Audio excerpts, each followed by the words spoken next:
और वो कहानी है बड़े जबरदस्त एक आदमी की जो बहुत दानी था। उसका नाम था दानचंद। दानचंद तो मस्ती में रख दिया था नाम, निपट कंजूस था, धेला ना दे किसी को। बीवी ने बोला दानचंद पूरी जिंदगी हो गई, अब जाने की बारी है, कुछ तो दान करो, कुछ तो साथ ले जाओ। उसने बोला दान नहीं होता, मेरा स्वभाव नहीं है, मैं क्या करूं। उसने बोला गंगा ही नहाओ, कुछ तो धुलेंगे। तो घर से 12 किलोमीटर दूर गंगा जी। उसने बोला चलो गंगा जी नहाने में कौन सा पैसा लगता है। पैदल पैदल गया 12 किलोमीटर, क्योंकि ऑटो करूंगा तो। गंगा जी पहुंचे। अब बोला वहां घाट पे जाऊंगा तो पंडा मिलेंगे, वो मांगेंगे। वो मैंने मुर्दा घाट गया कि वहां तो साला कोई झंझट नहीं, इतना कंजूस। अब कहते हैं कि भगवान को मस्ती सूझी। भगवान ने कहा ऐसा आदमी नहीं देखा। अब वो जैसे ही डुबकी मारने अंदर झुका, भगवान पंडा का रूप बना के सामने प्रकट हो गए। जैसे ही बाहर निकला, भगवान ने कहा जजमान की जय हो। उसने बोला तुम कौन हो? बोले हम पंडा हैं, बड़े संतोषी ब्राह्मण हैं। वैसे तो यहाँ कभी कभी आते हैं, तुम्हारे ऐसा भी कोई ना कोई कभी ना कभी आता है, साल साल भर का खाना दे जाता है। उसने बोला साल भर का हम तो नहीं दे सकते हैं। बोला महीने का दे दो। बोला हम तो एक दिन का भी नहीं दे सकते। तो भगवान ने बोला कुछ तो देना पड़ेगा, पंडा बन के आए थे, बोले कुछ तो। उसने बोला चलो एक धेला देते हैं। तो उस जमाने में चलता था धेला। भगवान ने बोला चल तो धेला ही दे। बोला वो भी अभी नहीं है, उधार ले लो। भगवान ने बोला चल उधार ही टेक तो। उसने बोला उधार है, फिर कभी देंगे। बोला ठीक है। गया वापस 12 किलोमीटर, थका हारा। 12 गया था, 12 आया, थका हाया आया, घर में आके सो गया। थोड़ी देर बाद घर का दरवाजा खटखटा। जजमान की जय हो। बीवी ने दरवाजा खोला, देखा तो वही पंडा। बोला हाँ। बोला आपके पति देव ने कुछ उधार लिया है, वो लेने आए। पत्नी ने आदमी को जगाया, जागो, किसी पंडा को कुछ कहने को दे आए थे? बोले हाँ। बोला आ गई हैं बाहर। बोला जाके कह दो कि उनका तबीयत खराब है।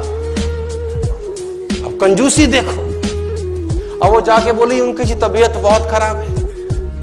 अब पंडा ने बोला वो हमारे जजमान है, जब तक तबीयत ठीक नहीं होती हम यहीं रहेंगे। तुम खाने वाने का सामान बना दो हमको, हमें कोई तकलीफ नहीं। वो तो बैठ ही गया चौकड़ी मार के।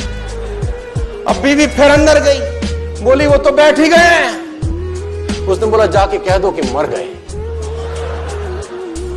अभी आई रोती रोती, तो गुजर गए, अभी मर गए, उनका तो इंतकाल हो गया। इसने बोला जजमान गुजर गए? बोला हाँ।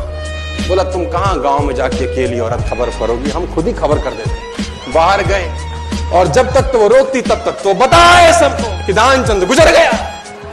दानचंद को अब धीरे धीरे धीरे भीड़ इकट्ठी होगी, धीरे धीरे धीरे भीड़ इकट्ठी होगी, दानचंद के घर में इकट्ठे हो गए। अब दानचंद को बांध लिया, ले जाने की बारी। अब वो बीवी रोवे, ये मरे नहीं है।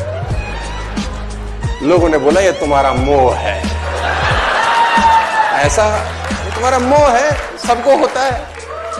और वो कम वक्त भी बंध गया, सांस रो के बैठा है।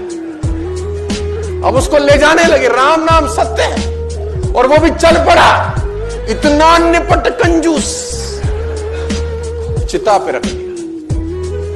भगवान ने बोला दुनिया हमसे हारती है, हम इससे हार गए। भगवान ने बोला ये मर जाएगा साला, कुछ देगा नहीं। भगवान ने बोला हम जजमान के कान में कुछ कहना चाहते हैं। लोगों ने बोला कह दो महाराज, अब तो बस तैयारी है। भगवान ने उसके कान में बोला आया हूं बैकुंठ से तुझ संग नाता जोड़। मैं बैकुंठ से आया हूं, तेरे संग नाता हमने जोड़ा है, हम भगवान है, आंखें खोल। इसको लगा अरे वाह वाह, तो खुद भगवान आ गए। जैसी आंखें खोली, देखा सामने वही पंडा, फिर आंखें बंद कर ली। भगवान ने बोला भाई तू मांग ले, क्या मांगता है, तेरे से कुछ मांगने नहीं आए। इसने बोला हमको कुछ नहीं चाहिए, बस धेला छोड़ दो और जाओ। तो इतना कंजूस,